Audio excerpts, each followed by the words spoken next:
Welcome back, everyone, and welcome to another edition of FSI's PGA DFS preview. I am your host, TK Nation 47, bringing to you the weekend plays edition of the Charles Schwab Challenge. Okay, Jordan Spieth continues his pure run of form here, coming in first place with another solid round. Um, Jason Kokrak shot really well today. Maverick McNeely, others that stand it out.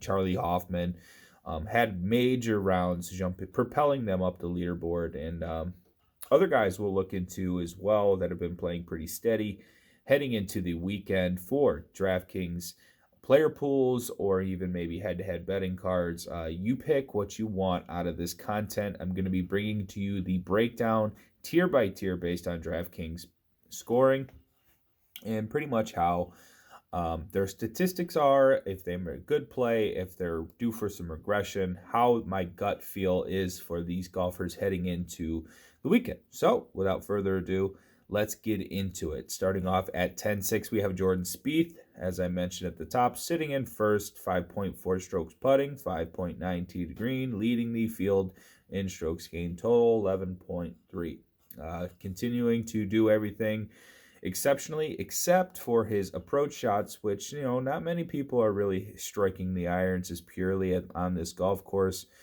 We dealt with some windy conditions today in Fort Worth, some storms. There was a little bit of a delay.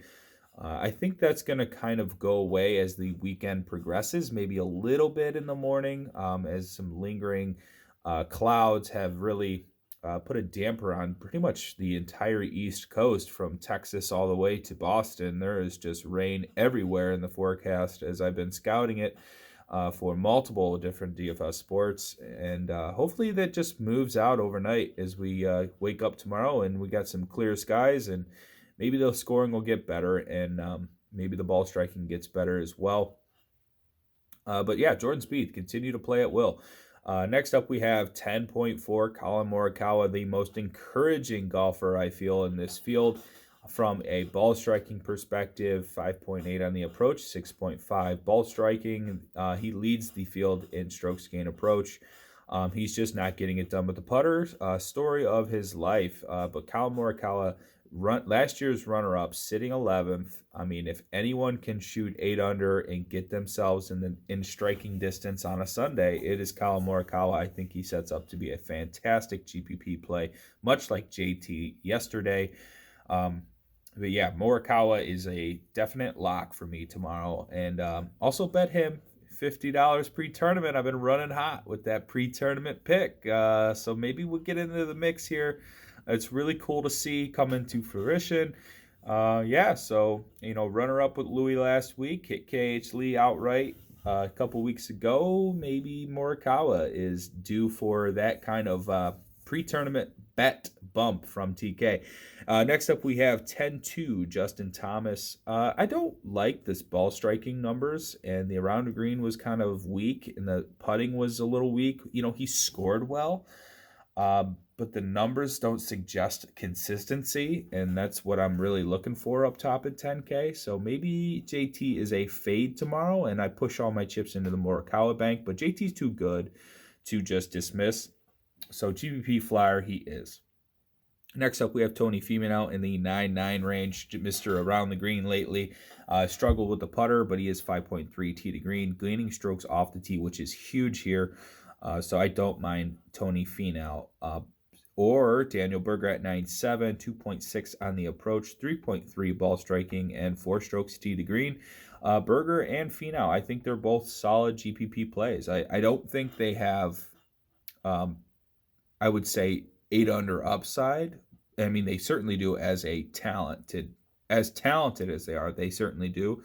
But they just don't look to be is into the killer mix as you would think sitting in 16th. I just think they're going to consistently play well, and I think that might be okay. But, up top, I kind of want the guy that's going to go nuclear, right? So I don't mind him. But I'm not going to be playing Zalatoris at all this weekend. Minus 5.2 strokes on the approach, minus 3.9 ball striking.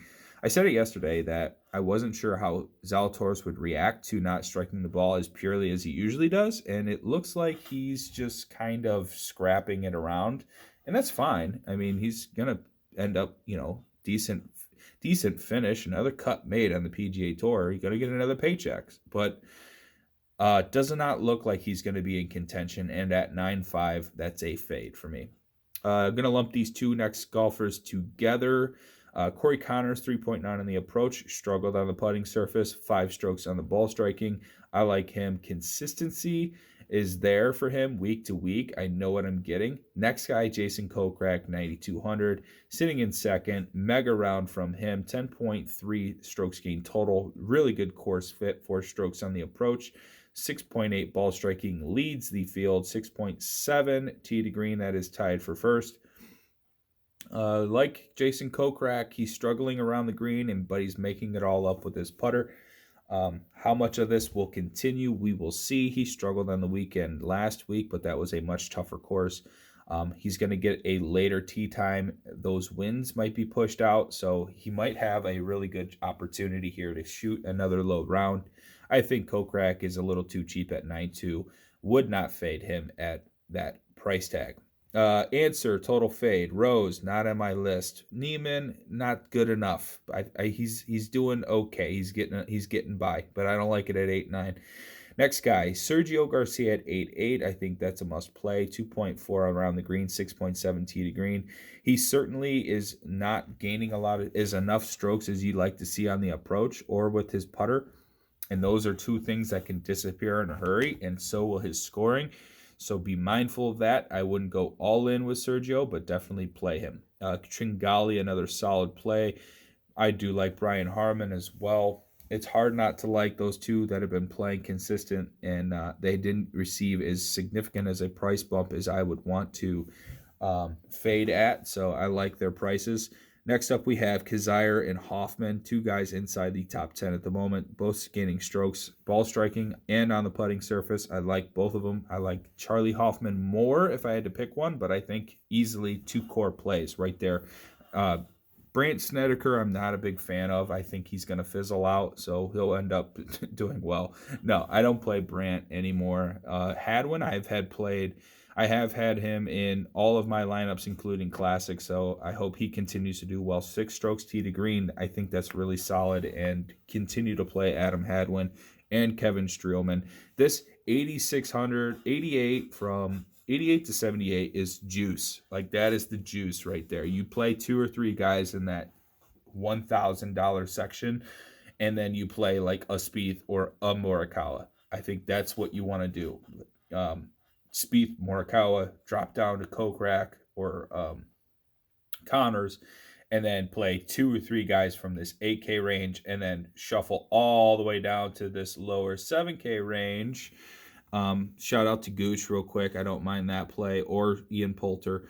But I would shoot down to this lower 7K range right after that and play Maverick McNeely.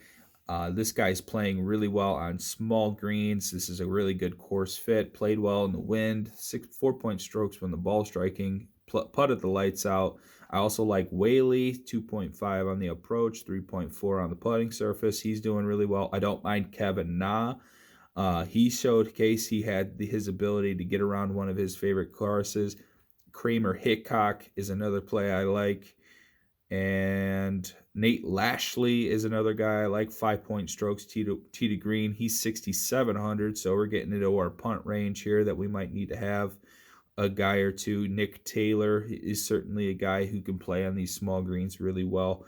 And then other than that, I think that'll do it. So that'll be it for my my tier by tier breakdown of the DraftKings Showdown slate for round 3 and weekend. And I hope this information was helpful. Please give me a like and a comment below. And we will see you.